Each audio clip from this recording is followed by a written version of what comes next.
It's so mind-boggling that I'm even saying what I'm saying. I'm a farmer. I don't go anywhere. I don't do anything. But I became just mesmerized with how the water flows out of the mountains because it all gets to the ocean at some point. I said, oh my God, that goes to the Gulf of Mexico. I bet I could paddle that. And that's exactly how it happened. That's how the idea came to be in my head. Ann Rose is a farmer who lives off the grid in rural North Carolina. She spent nearly her entire life in the Appalachian region and has always felt a deep connection to the mountains and forests she calls home. A few years ago, Ann's farm was hit by a series of droughts, which made living off the land a lot more challenging. She felt stuck and ready for something different.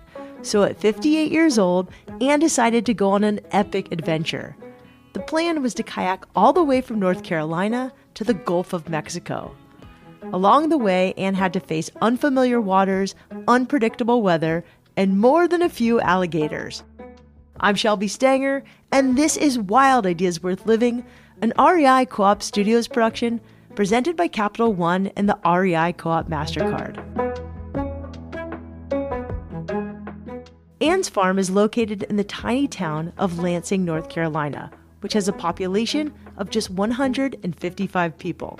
She's been based in Lansing for nearly 30 years. Growing up, Ann moved around a lot with her parents, living on homesteads and in rural communities across Appalachia. One thing has been constant throughout her life, though. She's always spent time in nature. Ann Rose, welcome to Wild Ideas Worth Living. Tell us about the wild idea you completed in 2024. I kayaked from right downstream from my farm in Lansing, North Carolina, all the way to the Gulf of Mexico. Almost 2,000 miles. Dang, amazing. I still sometimes have to pinch myself because I'm not sure I did it. Some days I look back and go, did I really leave home? So you have this amazing accent, and is this a North Carolina accent? It's a mix of a little bit of Yankee, a little bit of foothills, and mostly Appalachian. Because I've been in Appalachia. Like where I was born in Ohio is Appalachia as well. It's so fun. Was nature part of your life growing up? Nature? Oh my goodness. Since I was a very young child, nature has always been my respite. My mom would go to church and I would run to the woods with my pony, never to be seen till dark, because I just loved being outside with animals and with my little pony I had as a child. How old were you when you had this pony? I mean, this is so different than the way I grew up, so I'm just fascinated. God, I was like 8. I was very feral. I call myself the feral, barefoot, tree climbing, creek wading, pony riding tom girl. Okay, so you grew up really outdoorsy. Your parents moved a little bit for work or? A lot. Out of poverty. Just moving around for work for my parents, yeah. But then I read that you became a nurse. Yeah. So after high school, which I didn't finish, I had 3 children, got married, then went to college. So I kind of have always done things backwards, which is totally fine. It worked out great. I went to college to get my nursing assistant certificate, and then I went back and got my licensed practical nurse, and then divorced and moving, and then I got my registered nurse, the associate's in science degree, after I bought my farm. I'm curious about that decision to buy a farm, because that itself is a wild idea. How old were you, and what year was this, do you think? 1996. I'm 58 now. Do the math. I was 30-something. Yeah, I got a divorce and a horse, and I needed room for my horse and 3 kids. How big is your farm? 28 acres. Wow, that's a big farm. It is. It is mountainside. It's pasture because it's too steep to do much with. But I do have some growing land where I do farm now full time. That's what I went into after I left nursing. And so I did some terracing, put in a bunch of garden beds, put hoop houses over them, and now I'm growing and selling full time at the farmer's market. About 15 years ago, I sold the house that came with the farm and 1 acre. And I moved into the woods. I have a tiny shack I built with a chainsaw. I've been off grid 18 years, and I'm not changing that ever. Wait, I'm wait, not back ever. up. You built a tiny house with a chainsaw? Yeah. So I used a chainsaw to cut like lumber and things to make my tiny house. It's like 400 square feet. It started out as an 8 by 12, but I've added on as time went by. So it's as big as it's going to get. No more building. And you built it yourself? Yeah. Anne's tiny house is completely off-grid and powered by solar energy. No matter the season, you can always find her outside on her land. She raises sheep and goats for meat production and grows organic produce like squash, turnips, kale, and tons of tomatoes. It brings Anne a lot of joy to work with the earth and grow food for herself and her neighbors. But it's hard work, and things can easily go wrong. In fact, 13 years ago, Anne got very ill from eating some bad canned carrots. So I got botulism, botulinum toxicity, from some carrots I canned very poorly because I still did it like Grandma did it. I didn't use a pressure canner. So 81-day coma. I was in the hospital on a ventilator, and it's very different being the patient after having been the nurse. But I was unconscious, so my raft did not leave the bed rails, basically. So I got over that and got better, and I knew that I wasn't going to recover fully unless I changed the way I ate. But you were in a coma for 81 days? The coma was 54 days. It was an 81-day hospital stay because I had to go through the ventilator weaning unit to learn to breathe again to get discharged. You're saying this really nonchalantly, like... Oh, it's because I was a nurse. I'm just saying, I just have that attitude because of my nursing history. That's been 13 years ago, though.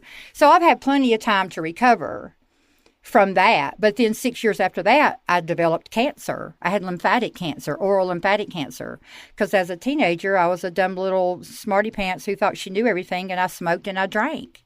And I look back now at 58, I'm like, God, I wish I hadn't have done that. Okay, well, what do you think helped get you through? Do you think it was your faith, or do you think it was more like what you ate? No faith. No faith. It was 100% attitude, because when they told me I had oral and lymphatic cancer, I said, cancer. I just have always believed that our attitudes, that personality we have, is what drives us or doesn't drive us. And I think I have a sassy attitude. I always have. And my parents used to call me stubborn. I'm like, it's not stubborn. This is independence. So I've learned to change up the language for myself to help me. And I think women are the world's worst at talking bad inside to ourselves. And we have to stop that. You know, if I have a bad day and I've screwed up something, I'm like, I try to find the thing I did good and right and say, damn, Ann, look what you did. That was great. And I may be only talking inside my head, but it's changing everything on the outside when I do that.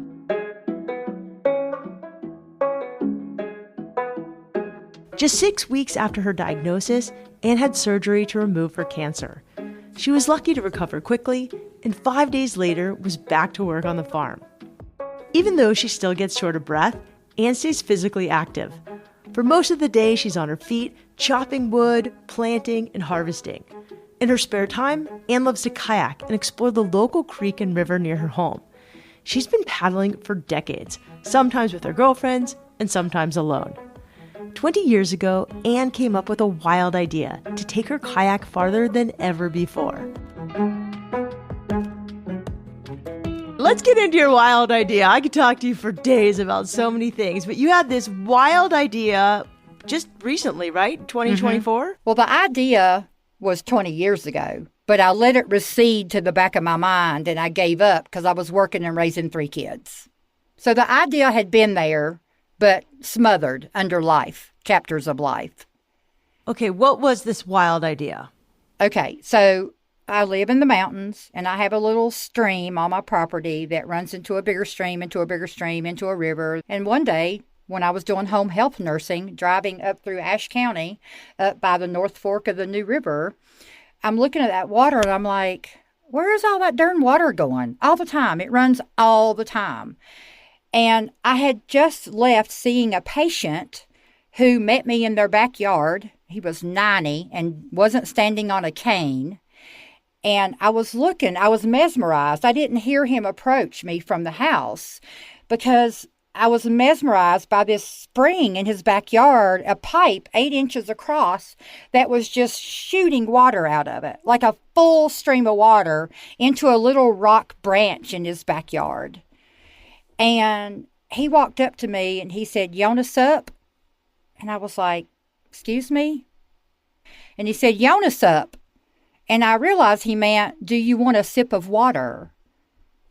Because that stream coming out of the side of that mountain was pure spring water.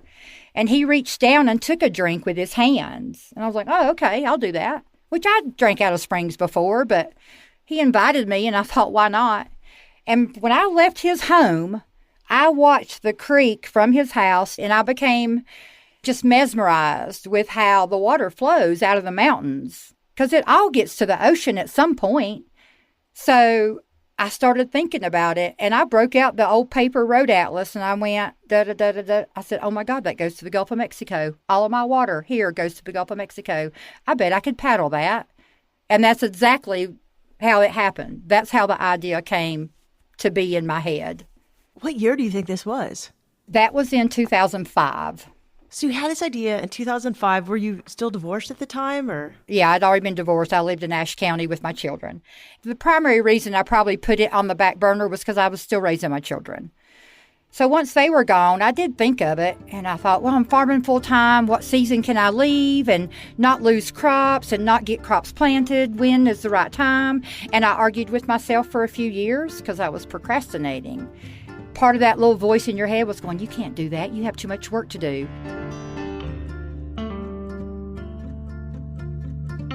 The idea to kayak to the Gulf of Mexico had been percolating in the back of Anne's mind for years. She wanted to make it happen one day, but at the time, her life was too busy to take months away from her farm and her kids. In recent years, the region where Anne lives has been hit by several consecutive years of drought. Anne started to grow frustrated. The lack of water made it almost impossible to grow crops and maintain the farm. She needed a break from the daily grind, so she decided to turn her 20-year-old dream into a reality. So it was in the spring before I went. I was just like at the coffee shop going, I think I'm going to do it. I think I need to do it. Because the 4 years prior to the trip, my farm was really scalded. We didn't have much rain. My farm was failing because I ran out of water. The temperate rainforest atmosphere of the mountains was diminishing, and it was hot, and it was muggy, and it was dry, and my pasture grasses were dry, and my spring on my farm had dried up. And I was pumping water out of the creek below my farm and hauling it back onto my farm.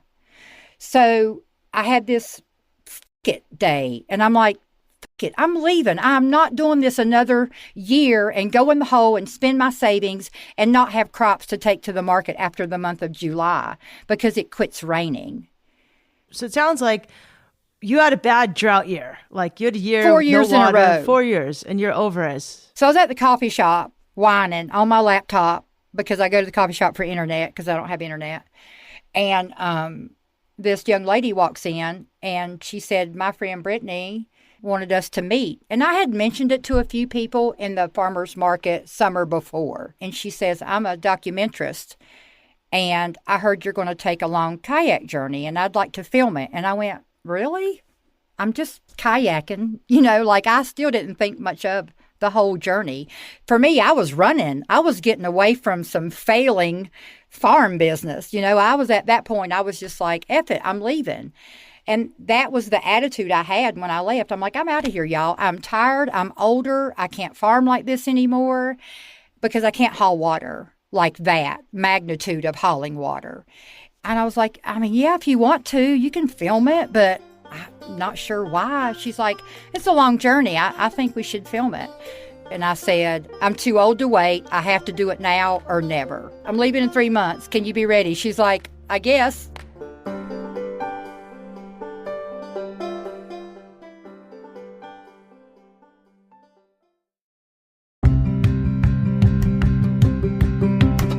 If there's anything I've learned from hosting Wild Ideas Worth Living, it's that spending time outside connecting to nature is fundamental to our health and well-being.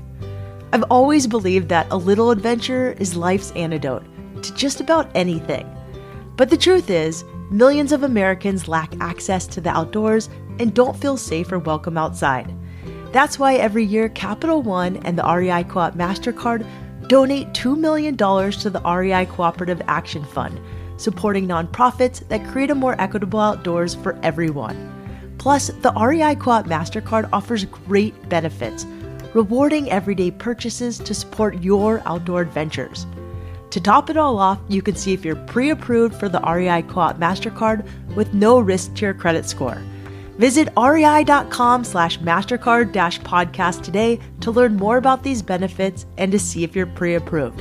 That's rei.com/MasterCard-podcast. Terms apply.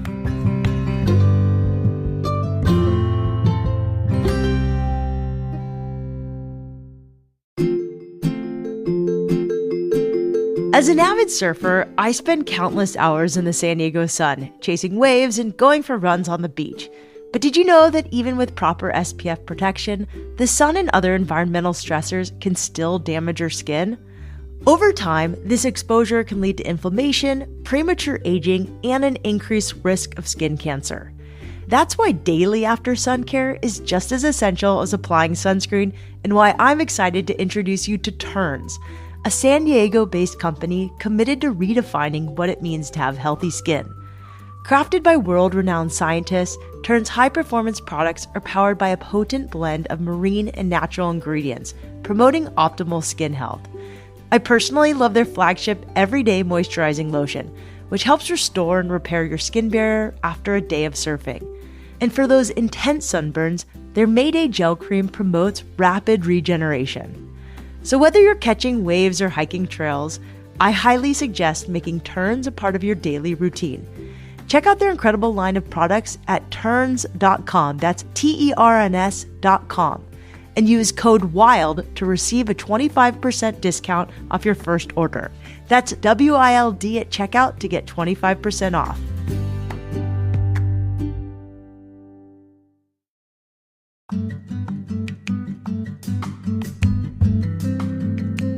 Ann Rose is a farmer who lives off the grid in Lansing, North Carolina. In 2024, she kayaked nearly 2,000 miles from her farm to the Gulf of Mexico. She started in a local creek in Lansing and paddled northwest to meet the Ohio River. From the Ohio, Ann connected to the Mississippi River, which she took all the way down to the Gulf. Ann worked with a filmmaker named Haley Mellon to raise money and document the journey. They rigged cameras to the boat, which was a 10.5-foot long Hobie kayak. Most of the time, Ann used a paddle, but the kayak was also equipped with a rudder and foot pedals. The boat's internal storage could hold a few weeks of supplies. Since the trip lasted for months, Ann met up with Haley periodically for supply drops and repairs. Day one, you had like 200 people come out to meet you in your hometown just to send you off. Yeah. That had to have been really emotional. I mean, do you even know all those people? No. I might have known, maybe I knew 30 or 40 of them, but I didn't know them all by name. I recognized faces. It was pretty incredible. I was so touched and honored that they came out to say, get out of town. So I didn't really realize that people would want to see me take off and go and do this. I told myself, they're just here to see me fail. So I'll show them. Like, that's that voice in your head that tries to talk you out of doing things. So my sassy attitude said, I'll show them. I'm going to show them. I'm going to make it to the Gulf. And the other part of my brain was saying, God, all these people gave me money. I can't let them down. They gave me their hard-earned money. I have to make it. I absolutely have to. So, you have that little internal battle with your little voices in your, I do anyway. They never shut up. Do you remember those first few days? What were they like? It rained on me the whole first day. And I'm like, oh, why am I leaving? It's raining now. The first 4 days, the film crew was with me. After that, I was just wearing GoPros. We had them on the front of the boat looking at me. I had one on me looking out. And I just had a solar panel to charge batteries to keep the GoPros filming. And I had no idea if those things were even recording or not. I was going. Let's talk about what was on your kayak. What did you pack on it? I had a couple of dry bags, one full of food, one with kitchen gear. And then the bigger bag had a hammock and a small tent, like a little cocoon tent that you just slide into feet first. But my hammock also had a mosquito net over it. You could zip into that as well.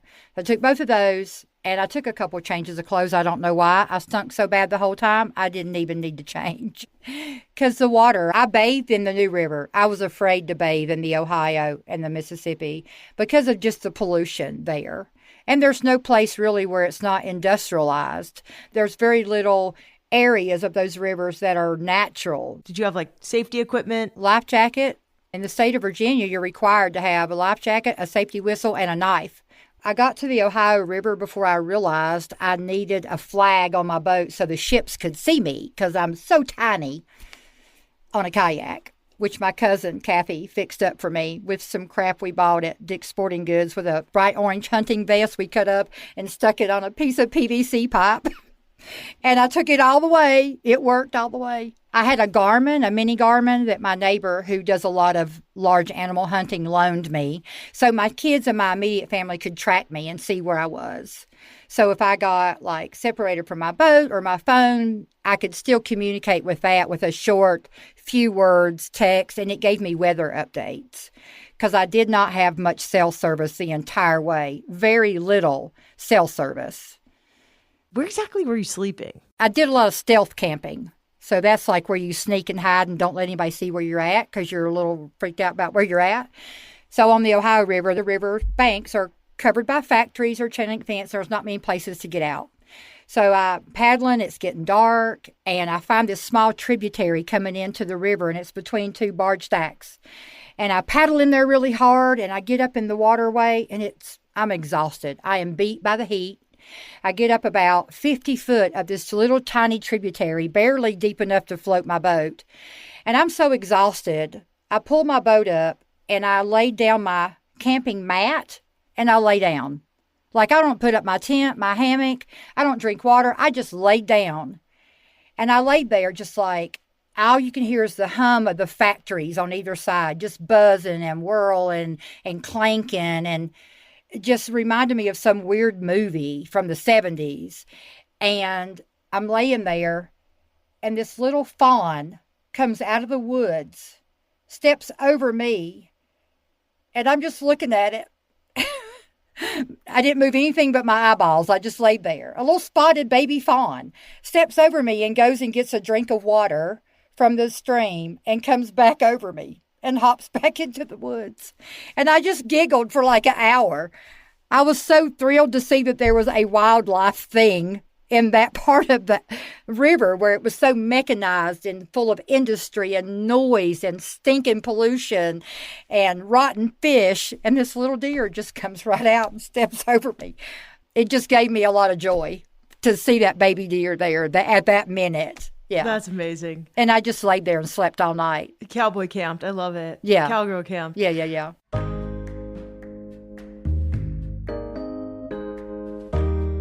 After 3 weeks on creeks and tributaries, Anne reached the Ohio River, where she had to navigate around massive barges and ships. There were places where she had to take her kayak out of the water and drag her stuff over land because dams or turbines made the water impassable. While she saw a lot of friendly wildlife like the fawn, she also had a number of close calls with alligators. The first encounter was Baton Rouge. I had paddled over to get out of the river, and something under my boat did a big swirly whirly. And it was like, whoa, that's a big damn catfish is what my brain said. And I got out of my boat and looked back, and I went, holy shit, that was not a catfish. That was my first encounter. And then I was more aware, looking out for them, because they don't chase you down. But if you get in their home, you could have trouble. So, wow. Yeah, I wasn't prepared for that. I did not do enough alligator research before I left. Wow, it sounds terrifying. It was. What was the most difficult part of the trip? Was there ever a part where you just wanted to give up and turn around, or no? Yeah. So I got to the coal hole, which is a nickname given to the area where there are like 6 or 8 giant loading ports where all the ships meet, the barges unload, and the big ships get loaded and they go back out to sea. So I had been traveling on the rocky shores, trying to stay out of the lane of all of the big sea-bearing ships. I think I was like 3 or 4 days before the end. And there's this, I don't know what the correct word is, but when they moor a lot of barges together, it's like a big parking lot of barges and they're all tied down. And they're big as a Walmart parking lot. There's like, 100 of them tied together. And there's this little narrow path between the barges and the rock shore. So I'm like, I have to go through there because I don't want to be out in the shipping lane. And so I started through there. And right when my brain said, you better not go there, 2 alligators spun under my boat, almost split me out into the river, and broke my rudder off the back of my boat. And I was stranded. Because in that water, I really couldn't paddle good enough because the pedals are much faster than the paddling. So I can't pedal without a rudder. I could have used my paddle, but I was just freaked out. I was freaked the f out. And I called Haley and I said, I need help. Because the boats were just on it. I mean, the ships were just one after the other. The waves are 10 foot high. Yeah, and you had alligators underneath you. So what did you do? Oh, well, they spun out and left. As far as I know, they were not like attacking me. But later we figured out what the problem was. And it was on me because the fins on the underside of the boat, under my pedals, what I was swishing to get through the water with, they're modeled after how a penguin swims. And an alligator's favorite food is a duck. Oh. So they were hitting my boat thinking I was a duck. Like checking me out to see if it was a wounded duck that they could eat. Wow. But I had to call Haley and get help. And she brought some people that were carrying film crew, and they came and they fixed my rudder. It was repairable. So, yeah, that was the most terrifying moment because I really thought, I'm like, and you know what my brain did? My brain said, if they knock you out, breathe in. You don't want to live for the tearing apart part. Just get it over with. That's exactly where my brain was. Because I'm like, if they get me out of this boat, they're just going to tear me into pieces. I might as well drown and get it over with because I didn't want to live through the tearing me up part, And you are one badass woman. So, okay, you survive these alligator encounters, your rudder is fixed, and then after that moment, you were so close to the end. Yeah, so I was like, I had told Haley, I said, I think I have to quit. And she's like, you've only got like 50 or 60 miles to go. And I'm like, okay, never mind, we're going. I was so close to the end, for sure. I was just exhausted.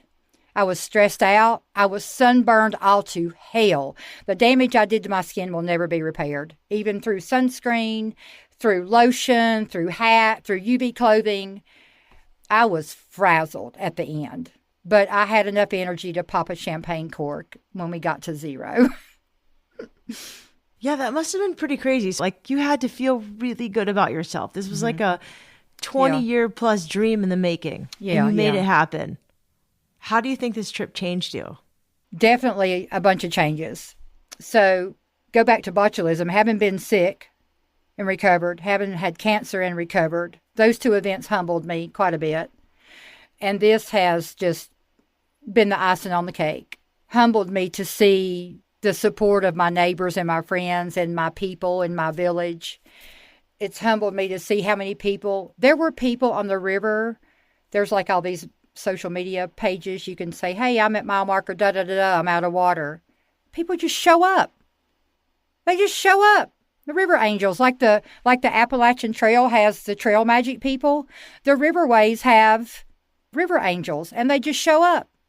This one guy picked me a gallon bag of muscadines from his vine and left it by the river under a certain hotel parking lot and said, I got to go to my kid's ball game. I'm leaving you this bag here. And I was out of water and food that day, and that was right below Baton Rouge. And I seen him running back to the parking lot, and I was like, hey, what's your Venmo? I need to pay you for the groceries. And he just waves like, go on. And so I had food for 3 more days. He just brought me a bunch of whatever he could grab at the Dollar General, and that's what I had until the next day that I could get out of the river. So it's people like that that were just incredible to just show up, don't know me from Adam, and just bring me food and water.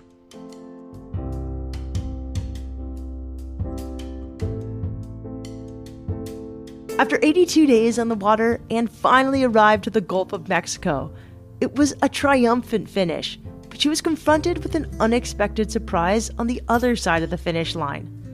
The day that Anne completed her trip, Hurricane Helene made its way up to North Carolina and devastated Anne's town. Her house survived, but she had a fair amount of water and roof damage, and many of her neighbors lost their homes. What was that like, coming off of this high? I just did the thing that I wanted to do my whole life to then, your community. I did have that little part of me that was sad, when I got home, because there wasn't going to be a welcome home party. I felt that a little bit, but I was so in the throes of the disaster and the recovery, that faded in 10 seconds. And I was like, where do you need me? What do you want me to do? Put me somewhere. I didn't take the trip for a coming home party, I took the trip because I wanted people to be aware of water, and water is what destroyed that town and all the towns in western North Carolina right now. So the irony of it all is just still mind-boggling. I have a logo t-shirt that says stronger than the current, because that's a phrase that I just spit out when I almost got sucked under a barge. And Haley's like, oh my God, that's your logo. And I'm like, okay, I'll keep that. And so we were filming back at home after the storm, and I did this little bit about the town and how we were all working together. And I said something like, I know that my people in this town are stronger than the current. And so it's kind of become a little thing now, because we are. We've pulled through it, and we're going to be okay.